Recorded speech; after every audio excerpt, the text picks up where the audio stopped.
जब से नोटिस लगी है इस समय माहौल बहुत खराब चल रहा है। सरकार तोड़ देगी तो हम छोटे छोटे बच्चे लेके कहाँ जाऊँ। अकेली विधवा औरत हूँ सर। तो अभी तक यूनिवर्सिटी थी कहाँ पे? उनको पहले भी जांच करना चाहिए ना। फिर हमारा स्कूल बर्बाद होगा, हमारी पूरी लाइफ बर्बाद हो जाएगी सर, हमारा टूटेगा। तो बताइए, हमारे नाती पोता सब है, पढ़ाना लिखाना, जमीन खरीद कर बना। अब बताइए हम लोग कहाँ जाएं? एक एक इस पैसा इकट्ठा करके हमें पढ़ाता है, हमें खिलाते हैं। हमारे घर में नोटिस लगी, खाना नहीं बनता है। संजय कॉलोनी के महिलाएं यहाँ पर हैं और लड़कियां भी हैं और इनकी जो वेदना है वो यही है कि ईंट पत्थर जोड़कर एक एक पैसे को जोड़कर जो भी झोपड़ी से कच्चे मकान से थोड़ा बहुत इन्होंने पक्का में तब्दील करने की कोशिश की है। हालांकि ऊपर सब टीन सेट है यहाँ पर, तो अभी पूरे सपने जो हैं वो आयाम नहीं ले पाए हैं, लेकिन उससे पहले ही ध्वस्तीकरण के आदेश आ गए हैं। क्या करें? ये करी उम्र देखिए मेरी, है ना। हमारे मालिक यहीं गुजर गए, शादी करके यहीं पर आई मैं। हमारे नाती पोता सब है, पढ़ाना लिखाना, जमीन खरीद कर बना है। अब बताइए हम लोग कहाँ जाएं? हाँ, सब कोई वैसा ही है, कोई धनवान नहीं है। सबके बच्चे पढ़ रहे हैं, हाँ, कमा रहे हैं, खा रहे हैं कंपनी में। हाँ, सरकारी भी नहीं है नौकरी। सरकार से क्या मांग करेंगी? मांग यही करूँगी कि हमारा रहने की व्यवस्था होना चाहिए। हाँ, हम कहाँ जाएंगे? ठीक है जी, आप क्या कह रहे थे? बोलिए। सर, हम लोगों को यही कहना है कि हम लोग यहीं शुरू से रह आए हैं और यहाँ रहना चाहते हैं, लेकिन अगर मान लीजिए कि मकान तोड़वा भी रहे हैं तो अभी तक यूनिवर्सिटी थी कहाँ पे? उनको पहले भी जांच करना चाहिए ना। कौन सी क्लास से पढ़ते हो आप? 6 में। क्या नाम है आपका? इसरत। इसरत, क्या कहना चाहोगे बेटा? कि हमारा घर ना टूटे, हम यहीं रहें, हमारे सब यहीं पर रहते हैं। सब कैसे रहते हैं आपस में गांव में? वही मिलजुल के रहते हैं अच्छे से, हैं? ठीक है जी, आप क्या कहेंगे बेटा? मैं कहना चाहती हूँ कि हमारा पढ़ाई भी बर्बाद होगा, 10th का है, और यहाँ पे ये घर ना टूटे। गांव की महिलाओं की स्थिति क्या है इस समय? इस समय स्थिति बहुत खराब चल रही है, क्योंकि इस समय जब से नोटिस लगी है इस समय माहौल बहुत खराब चल रहा है। घर में हर कोई किसी को रोना है, सब बच्चे रो रहे हैं कि हम कहाँ जाएंगे, कहाँ पढ़ेंगे, कहाँ कैसे क्या करेंगे। इस समय इसी चक्कर में बस किसी कोई सही से खा पी नहीं रहा है। इस समय माहौल इतना खराब इस समय हो गया है। बस यही है कि बस हमारा घर ना रहे, बस जैसे कमा खा रहे हैं बच्चे को पाल ले, इसके बाद इंसान अपना गुजारा करेगा इसी पे। बस आपको डर है कि बुलडोजर चल सकता है आपके खेत घर पे? अब तो जब जैसा सिचुएशन कर रखे हैं तो डर तो है ही, तभी तो हमें अभी अच्छा नहीं लग रहा, खाना पीना कुछ अच्छा नहीं लग रहा है इस समय कि हम क्या करें।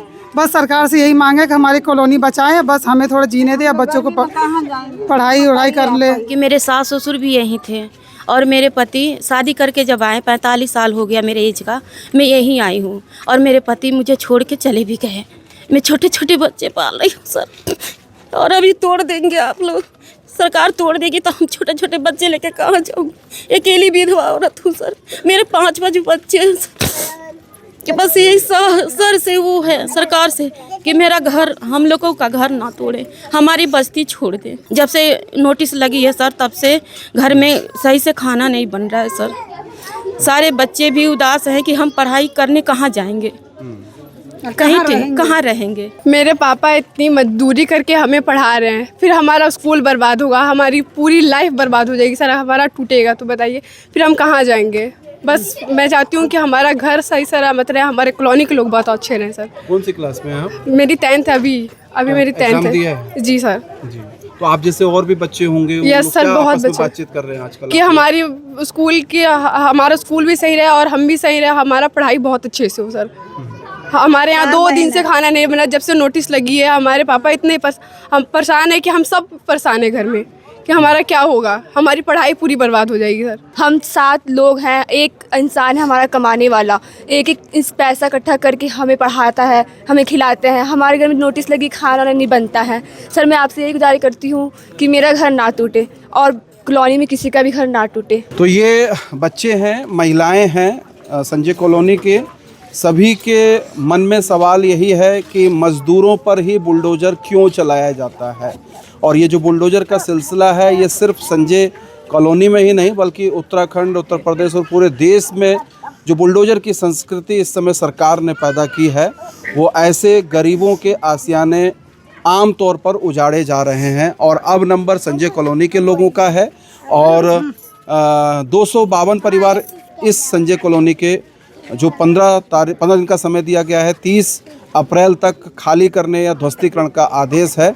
लेकिन लोगों का ये कहना है कि वो अपनी जगह पर बने रहेंगे।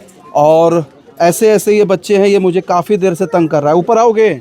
आ जाओ, चलो आ जाओ। तो ये बच्चे हैं, ये भी देश का भविष्य हैं और ऐसे तमाम बच्चे हैं, दर्जनों बच्चे हैं संजय कॉलोनी में।